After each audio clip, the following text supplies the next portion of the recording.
करते हैं बच्चों क्लास 10th के लिए exercise 13.1 surface area and volume question number 7। तो इससे पहले के सारे क्वेश्चन के जो लिंक आपको डिस्क्रिप्शन बॉक्स में मिल जाएंगे। तो आइए स्टेटमेंट रीड करते हैं बच्चों क्वेश्चन 7 की। A tent is in the shape of a cylinder. एक टेंट है, एक टेंट लगाया है बच्चों, वो किस शेप का है, किस आकृति का है, सिलेंडर यानी कि बेलन शेप का है। Surmounted by a conical top. Surmounted by यानी कि उसके ऊपर, सर माउंटेड का बाय का मतलब होता है उसके ऊपर कोई चीज लगाई गई है। कैसा है? Conical top. कौन क्या होता है? शंकु आकार का। अगर हिंदी मीडियम वाले बच्चे हैं तो शंकु आकार का।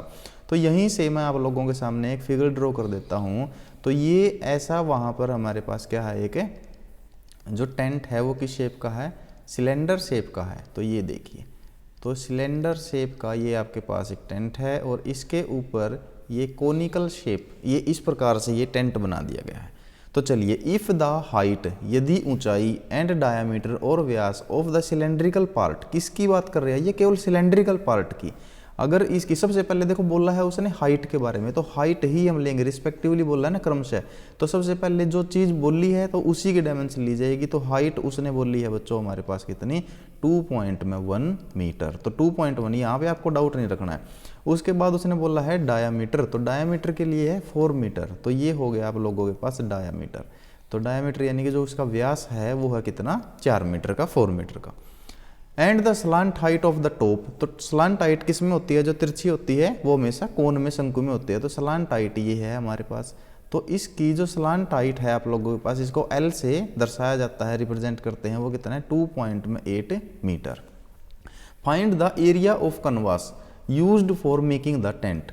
उस टेंट को बनाने के लिए कितनी कनवास का यूज हुआ है उसका एरिया निकालना है। तो इसका मतलब सीधी सीधी बात हमको क्या निकालनी है? सरफेस एरिया फाइंड आउट करना है। किसका? इस पूरे के पूरे टेंट का। और इसके अंदर हमारे पास दो फिगर बनते हैं, एक तो सिलेंडर यानी कि एक बेलन टाइप, और दूसरा बनता है कोनिकल यानी कि शंकु आकार का।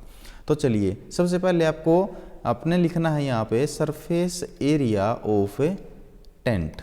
टेंट के लिए जो सरफेस एरिया रहेगा वो किसके इक्वल रहेगा? Surface area of cylindrical part यानी कि जो बेलन आकार का है पार्ट, हिस्सा, और प्लस में surface area of conical part. अगर आप लोग यहाँ तक समझ जाते हैं तो आप लोगों के लिए क्वेश्चन हो जाता है बहुत ज़्यादा आसान।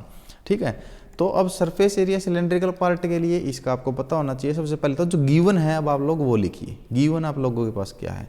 गिवन है आप लोगों के पास height, height of cylindrical part, height of cylindrical part. जो आपके पास सिलेंड्रिकल पार्ट गिवन है उसकी हाइट आपको पता है कितनी है? 2.1 मीटर। ये आपको गिवन है, ये देखिए 2.1 सिलेंड्रिकल पार्ट की। उसके बाद है आप लोगों के पास डायमीटर गिवन है। क्या गिवन है बच्चों?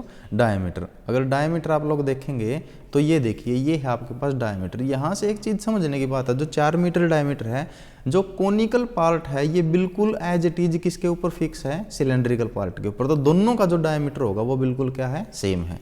तो आप यहाँ पे क्या लिखते हो? डाया ऑफ यानी कि जो व्यास है किसका? Cylindrical part, dia of cylindrical और कोनिकल पार्ट, दोनों का जो डायामीटर है, जो व्यास है वो क्या रहेगा? सेम, यानी कि 4 मीटर। तो दोनों की जो रेडियस है या त्रिज्या है वो कितनी रहेगी? R, 2 metre. तो यहाँ से आप लोगों को क्या पता लग गया? इसकी रेडियस भी पता लग गई है। रेडियस कितनी आ गई बच्चों? 2 मीटर जो आर है, और यहाँ से आपको इसकी हाइट यानी कि एच की वैल्यू भी आप लोगों के पास है और एल की वैल्यू भी है। तो चलिए, अब यहाँ पे स्लांट हाइट ये भी लिख सकते हैं आप गिवन में। स्लांट हाइट ऑफ कोन, कोन की स्लांट हाइट कितनी है? एल, एल है हमारे पास 2.8 मीटर। तो यहाँ पे अब आपको जो आपने फॉर्मूले के लिए रखा है तो फॉर्मूला पुट कीजिए। Surface area of tent, tent के लिए जो सरफेस एरिया है वो क्या रहेगा? Surface area of cylindrical part, cylindrical part का सरफेस एरिया क्या होता है? 2πr/h प्लस में, और surface area of conical part, कौन का? ये आपको फॉर्मूला पता होना चाहिए, πr/l। उसकी भी वीडियो का लिंक मैं डिस्क्रिप्शन बॉक्स में डाल दूंगा, सभी फॉर्मूले कराए गए हैं। तो यहाँ पर सबसे पहले जितना कॉमन हो सकता है ना बच्चों उसका कॉमन निकाल लीजिए, क्योंकि आपकी कैलकुलेशन थोड़ी सी आसान हो जाएगी। तो पाई आर दोनों, क्योंकि कॉमन वही निकलेगा जो दोनों के लिए सेम होगा। यहाँ पे आर की वैल्यू और आर की वैल्यू दोनों के लिए आर सेम है। यहाँ पे आप देख रहे हो, तो यहाँ बच गया 2h प्लस में यहाँ बच गया l। तो नेक्स्ट करते हैं, इनकी वैल्यू पुट कर देते हैं। पाई की वैल्यू है 22/7, आर की वैल्यू 2 ये हमने निकाल ली है, यहाँ पे आर की वैल्यू 2 है, इन 2 में 2 × h, ये रहा आप लोगों के पास h है आपके पास 2.1 प्लस में l यानी कि स्लांट हाइट भी आपको गिवन है 2.8 मीटर। तो 2.8 यहाँ पे लिख लेते हैं। तो चलिए इसको सोल्व करते हैं। 44/7, ठीक है, इन 2 में अगर 2 और 2.1 की मल्टीप्लाई करोगे तो ये आ जाएगा 4.2 प्लस में 2.8 इज इक्वल टू 44/7 मल्टीप्लाई में इन दोनों को सम करते हो तो बच्चों कितना आ गया 7। तो 7 से कट गया 7 है और यहाँ पर हमारे पास बच गया 44 मीटर स्क्वायर, क्योंकि सारा जो हमको किस में गिवन था बच्चों, मीटर में। यहाँ से आप स्टेटमेंट देख सकते हैं। तो ये आप लोगों को क्या आ गया, एरिया ऑफ कैनवास, जितनी कैनवास आपके लिए टेंट के लिए यूज होनी थी उसका एरिया आप लोगों को मिल चुका है। अब आपको नेक्स्ट हिस्सा जो है, नेक्स्ट पार्ट है क्वेश्चन का, also find the cost of canvas. उस कैनवास जो आपको यूज करी है उसकी कीमत भी बताइए। ऑफ द टेंट के लिए एट द रेट ऑफ 500 पर मीटर स्क्वायर, यानी कि जो उसका रेट है उसका है 500 पर metre square. 1 metre square canvas 500 रुपये की, यानी कि 500 रुपये की आपकी आती है। ठीक है, यहाँ पे इसने नोट दिया था कि जो बेस है टेंट का वो कवर नहीं होगा कैनवास के साथ, यानी कि जो बेस है वो तो खाली ही रहेगा। तो ये अंडरस्टूड है। तो चलिए अब उसने रेट दिया है कैनवास का, तो रेट ऑफ कैनवास हम यहाँ पे लिख लेते हैं बच्चों। रेट ऑफ कैनवास, ये तो बड़ा ही आसान हिस्सा है। रेट ऑफ कैनवास कितना है, 500 रुपये हैं पर मीटर स्क्वायर के। 1 मीटर स्क्वायर के 500 रुपये लगते हैं और हमारे पास कितना मीटर स्क्वायर है, 44 मीटर स्क्वायर।